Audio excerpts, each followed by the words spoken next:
Good morning, everyone. It is June 25th, 2015. This is a rescheduled meeting of the Post Falls Urban Renewal Commission. Director Lane, would you please call the roll? Yes, Chairman. Baltzell. Here. And Carstensen. Here. Coles. Here. Crosby. Here. Malzahn has an excused absence. Rehrman.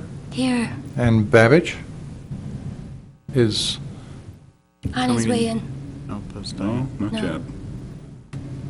We have a quorum, eh? We have a quorum. I have not heard from Commissioner Babich. Okay, very good. Commissioner Carstensen, would you lead us on the Pledge of Allegiance?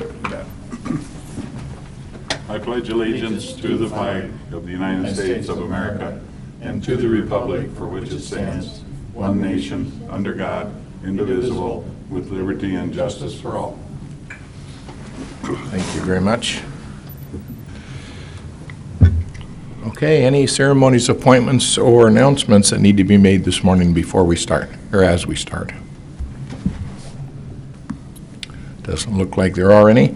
Any conflicts to disclose by any of the commissioners regarding any item on the agenda this morning? Looks like we're good to go there. Thank you very much.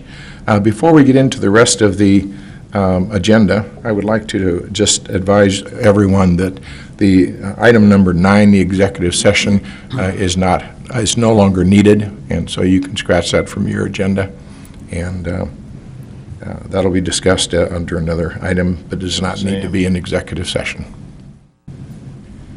And take note that Commissioner Babich is here. Okay, let's review the consent calendar, please. Director Lean. Yes, Chairman. On your consent calendar, item A is the commission meeting minutes of May 21st. Item B is the commission special meeting minutes from June 3rd. Item C is the commission workshop minutes from June 10th. Item D is the payables for the month totaling $970,236.45. The payables include an $828,605.62 amount for pay request number 11 for R.L. Wadsworth Construction on the Greensferry Overpass, and it also includes $40,467.42 for JUB Engineering, also on the Overpass project. And also another large item would be the legal fees totaling $84,609.05 for processing right-of-way acquisition actions. Item E on the bank activity report, which shows total funds in all accounts of $2,610,553.17, and accrued interest for the month of $716.30. Item F is the financial reports as of May 31st, 2015. Those are printed from our in-house QuickBooks accounting system and are normally posted to our website. Your approval of the consent calendar will authorize a transfer of $716.30 accrued interest to the general fund and transfer to the INB checking account of $970,236.45 for general payables. Chairman Baltzell, I would be happy to answer any questions. Hey, Commissioners, any questions on the financials as they're reported in the minutes? I have a question on E. I have a different dollar amount. Would For you the restate total that? funds, I have $2,603,000 with accrued interest of $806. Could you repeat the question? I'm sorry, I didn't hear it. Item E, total funds, I have a different amount here than what you just stated. Are you looking at the information packet that we sent out? Mm-hmm. Interesting. Than what I have right here in front of me. Than what you just stated. On the information packets that everybody has on their laptop, on the bank activity report, is that headed June 18th with accounts ending May 31st? Is Does anyone else have a If I different? can, just, Councilman? I think what Paul is looking at is the minutes from the May 21st meeting, Oh, okay, yeah. not the payables for this month. Because item E is $2,603,134. That's true. My apologies. It's okay. We're okay? Okay. Any other questions or comments from the commissioners? I have a question regarding that same set of minutes where there was discussion about the wire transfer fee from Bankers Washington Trust. And it said typically there will be, and I will speak to the representative to see if they can be waived. Those fees were waived. Okay. There was we did 2 wire transfers from Washington Trust, and the receiving bank charges $10 to receive the wire transfer. It's a banking thing. It's not much, but So it's a we few did get cups of those fees coffee. waived. But we weren't charged for the initiation of the wire. We were not. Okay. Thank you. Okay, good. Any other questions? Very good. Thank you very much, Director Lean. Committee updates, Finance and Policy, We need Commissioner a Crosby. roll call. Do we need a motion? We need a motion Oh, to... excuse me, to accept the consent, I'm sorry. Make a motion to accept the consent calendar. Is there a second? Second. Okay, we need a roll call vote. Just do a voice vote on that. Voice vote on that. All in favor, say aye. Aye. Opposed, same sign. Motion carried. Now, Commissioner Crosby. With regard to, as you know, we've engaged in a several month-long process of reviewing all of our policies and streamlining them. And the committee, which consisted of Commissioner Malzahn, Commissioner Rearman, and myself, spent a great deal of time, as did the staff, on this. We had 27 prior policies, which have been consolidated into 16. Those policies have been put into the same format, streamlined, updated, and refined. So we are recommending that we adopt these revised policies.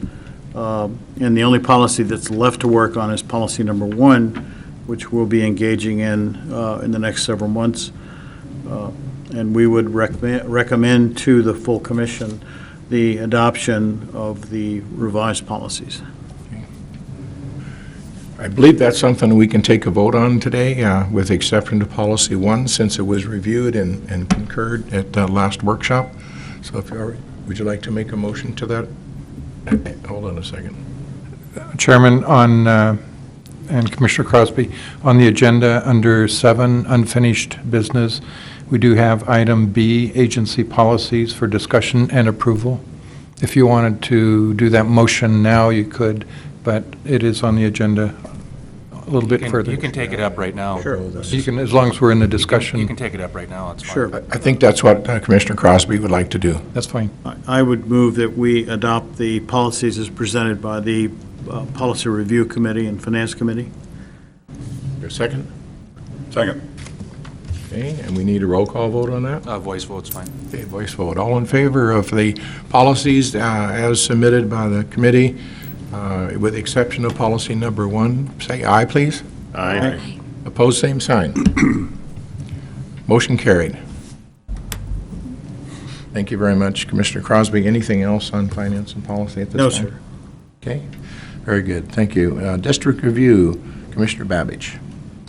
I don't have an update because the committee hasn't met, but I would encourage, I think, sounds like there might be a resolution at Expo. So if that's the case, I would encourage whoever my replacement is to take up that district as soon as possible to review it. But Okay. I don't know if you've selected a committee chair replacement. We have not. We have not at this time. Okay. But I think that's important to keep those going. So thank you, Diane, for all the work on those, and Tom.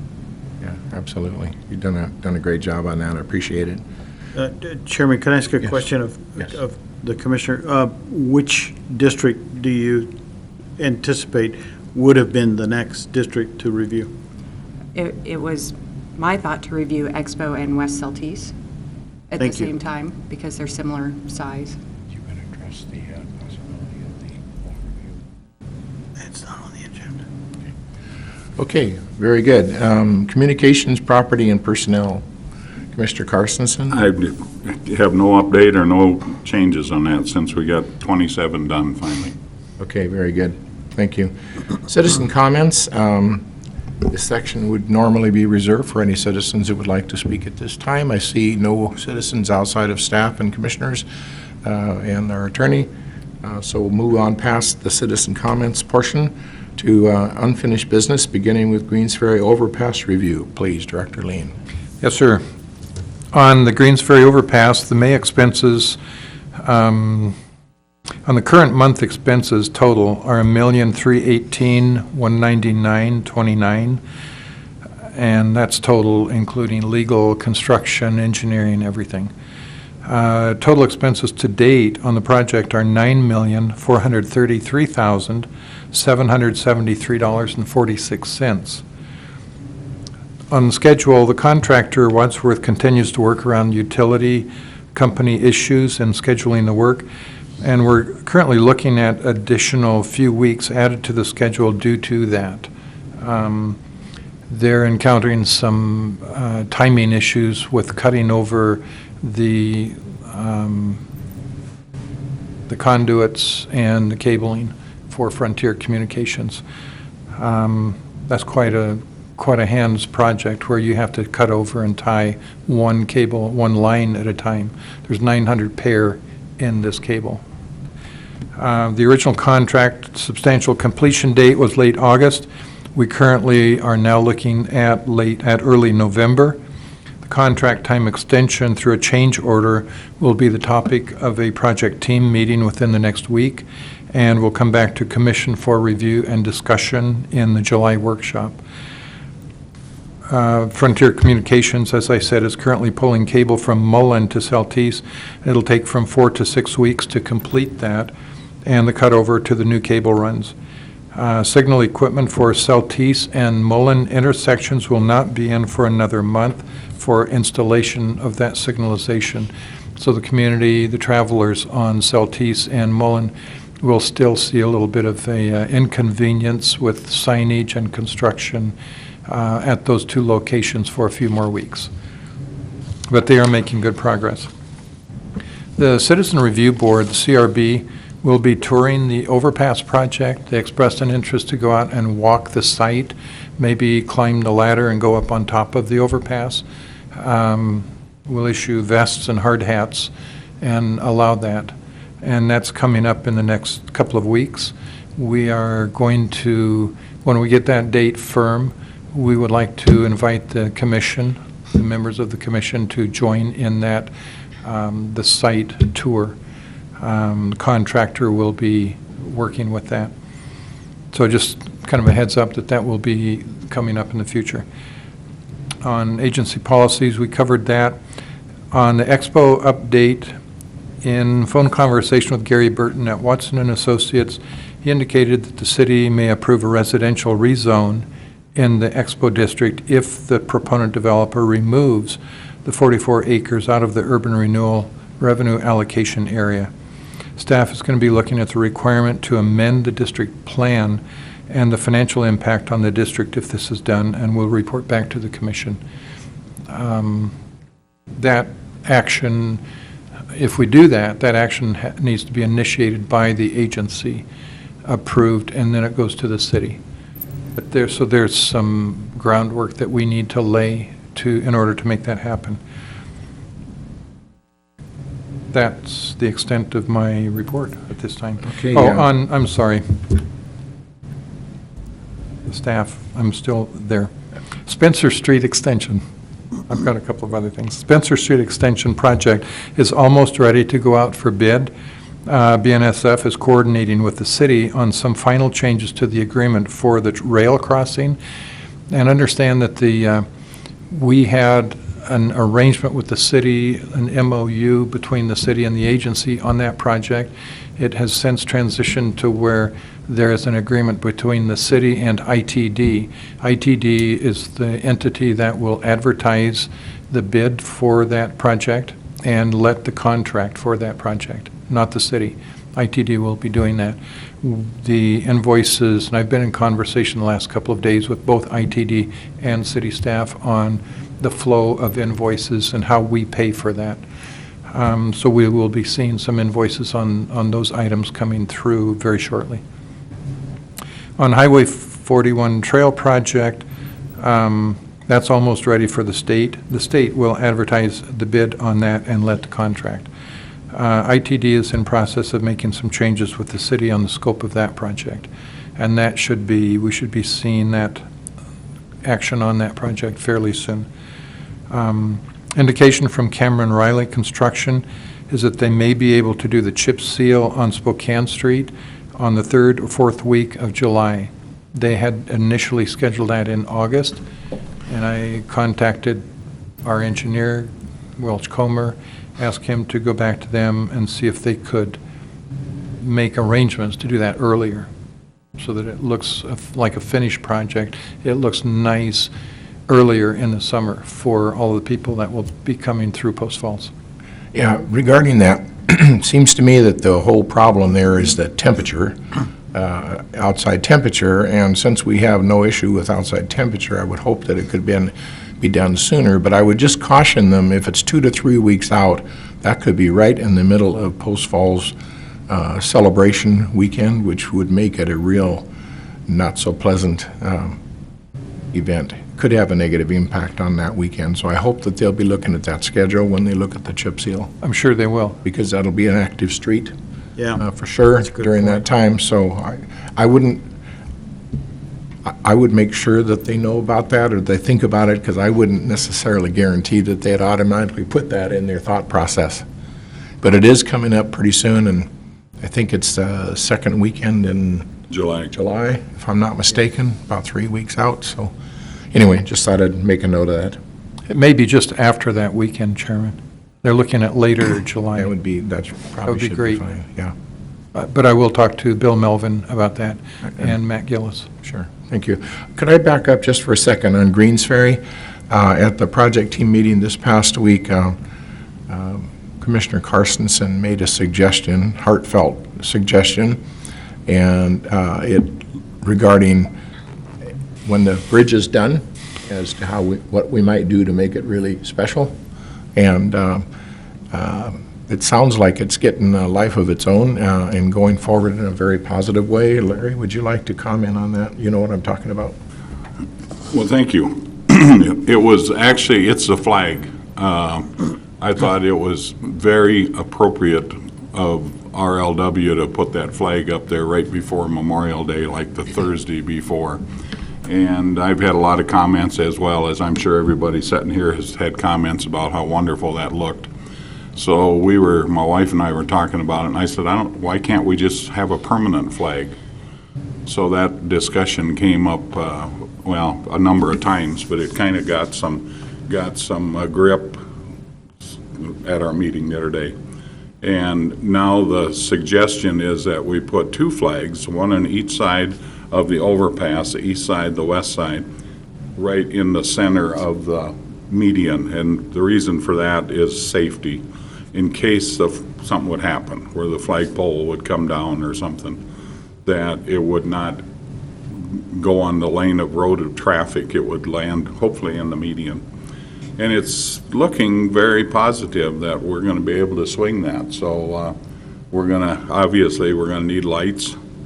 And I don't know, we haven't put a price to it yet, but I can't believe it's going to be a tremendous amount of money. And I think it would be probably the first flag on an interstate between Seattle and Boston. Could be. I just think it would be wonderful to do it. After our meeting, we did contact ITD, and we got an approval from them. We got support from them to do this, to go forward with Good. it. So that's where we started talking about location on the overpass. And there will be power on the overpass for the lighting, so we can tap into that and add some lighting for the flagpoles. So everything is falling into place thanks to... The reason this has come up fairly quickly is because when they build the things out of concrete where they put the street lights, they're going to do the same for the flagpoles, so it's not going to be an add-on later that, well, we need to do something to put the flagpoles up there. So it's been kind of a rush in the last 2 days. There's been a ton of emails back and forth about regarding the flags, but I really think we're going to get some good out of this, so. Thank you, Larry. We'll have more information on that later because we're still working on process and what we do, how we do that. I do have one other item, if I may. Before we go on, I have a couple of questions on some of the prior items. Just clarification, the Spencer Street and the 41 Trail are both going to be contracts led by ITC and ITD and administered by ITD? Thank you, Commissioner. I think I misspoke on Spencer Street. The bid on Spencer Street will be let by the city. That will be advertised by the city. The bid on Highway 41 Trail, because that's funded through a grant with the state, that will in fact be advertised by ITD, and the contract will be let by ITD. But on Spencer Street, you're correct. Thank you for correcting me. On that one, the bid will be advertised by the city and administered, the project will be administered by the city. Okay, and our role will not be, we'll have no role in contracting, construction oversight, which is simply fund draws that have been approved by the city and ITD. Yes, we will review the draw requests, make sure they're certified and approved by the engineer as correct, signed by the contractor engineer, then we review them and approve them for payment. Okay. And my other question, Chairman, is with regard to the Expo, is this agreement in place where the city, no, it's not. Not It's yet. still being negotiated.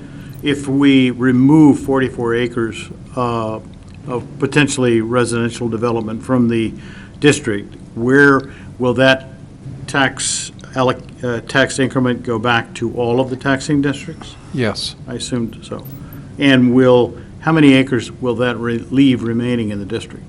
I don't know offhand. I know there's a few hundred remaining. There's 200 or 300 acres out there. I thought there was like 64 acres total, and, Oh, no. okay. Thank you. Okay.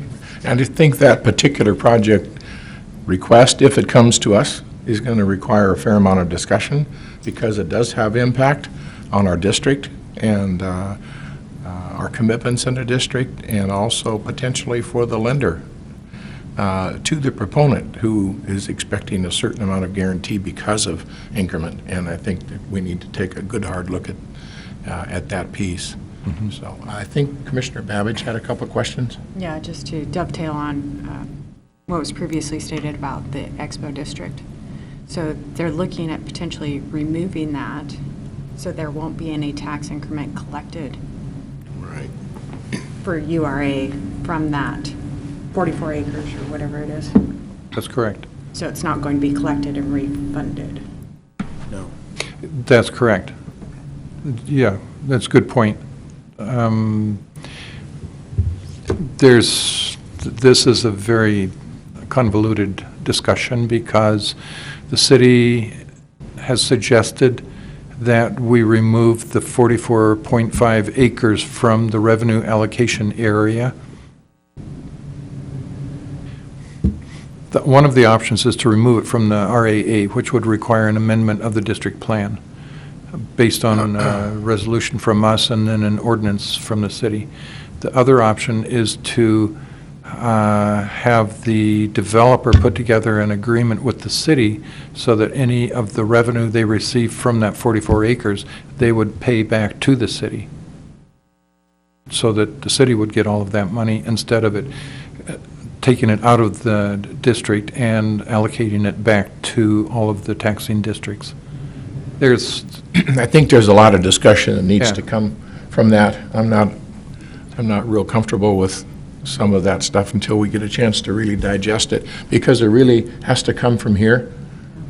We have to initiate and be comfortable that that's the right thing to do for the district and for urban renewal in the community before we take it very far, so. I would just say that option B, as you've discussed it, which would basically let the city benefit from all of the tax increment accruing to that portion of the district, I think would be an aberration of the use of urban renewal because we're Right. taking taxes from all of the taxing entities, and they should go back to all of the taxing entities.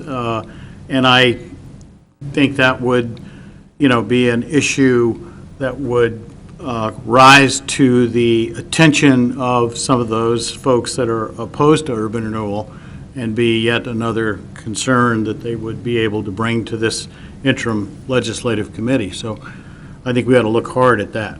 And even the next sub-level from that proposal, the suggestion would be that only the city portion of the taxes would be returned to the city and not go to the proponent developer. There's several iterations being discussed, and it's going to take a lot of Sure. head I was scratching. just hopeful that, those reservations that, maybe I'm the only commissioner that has them, but I would hope that those concerns would be brought up when the city's making a decision along with the developer as to how they're going to accomplish this, because if they bring us something that, we can't accept, then they've sort of been a waste of time on both parties. Yes. Thank you. I think most of us concur with that, Commissioner Crosby, and I think there's also a longer-term expectation that we need to understand, and that is, what is the plan of the developer going beyond today? Because that'll have an effect on what we may or may not be willing to do as an agency. More to come on that one, for sure. Yeah. My second question was on the Highway 41 trail. Are we expecting additional requests above and beyond what the agency's already committed to in the cost share? The paperwork I've seen just in the last couple of days from ITD, no. It looks like we may come in, there's no way of knowing now until it's bid out and actually built. But I'm really comfortable with the numbers right now. And even, if the costs come in higher than what we have on the table right now, our commitment is to fund $300,000. That's our match.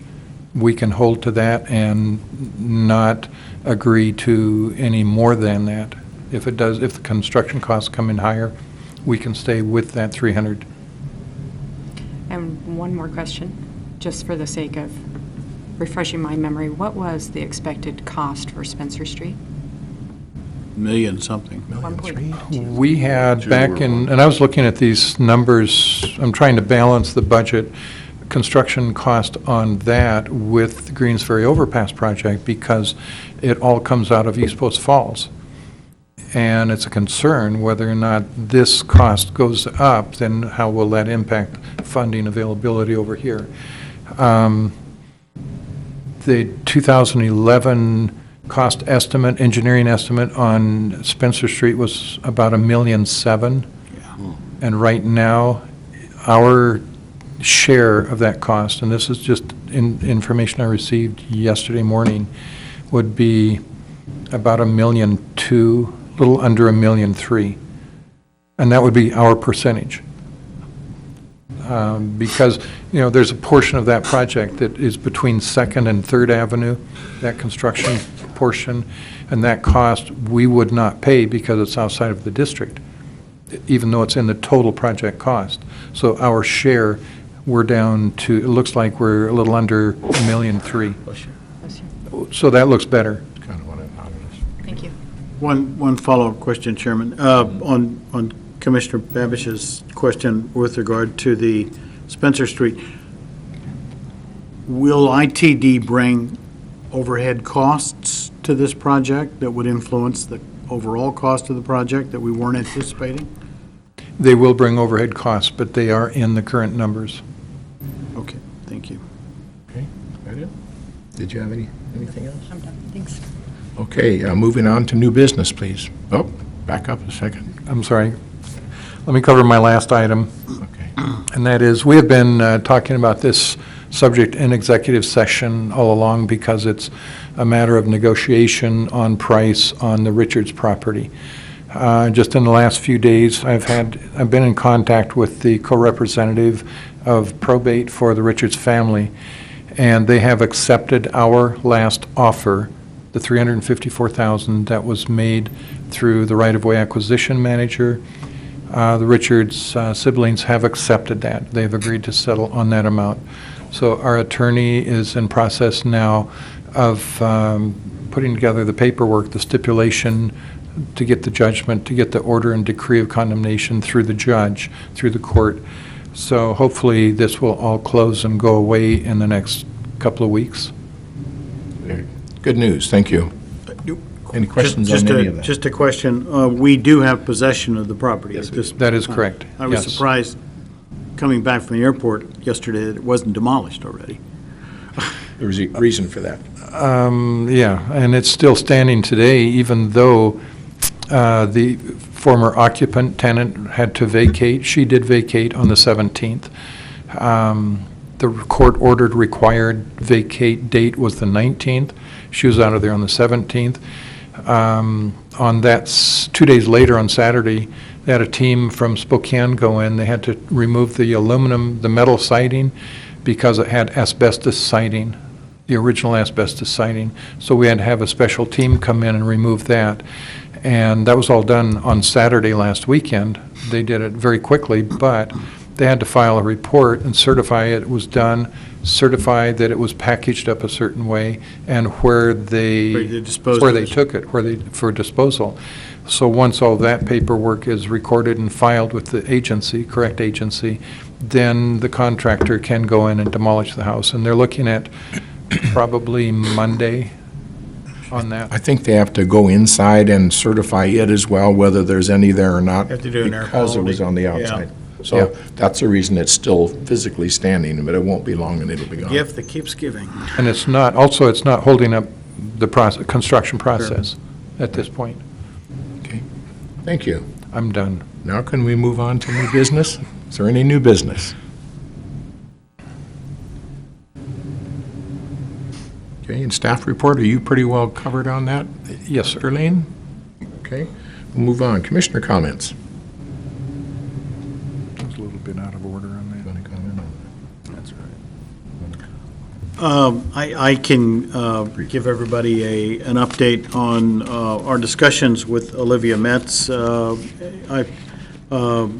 We've asked her to provide us with a proposal for the assessment of our district so that we can lock at the economic impact that they're having, and also give us some guidance in terms of future of each district and the future use, how we can maximize the use of urban renewal to create an opportunity for economic development and job expansion.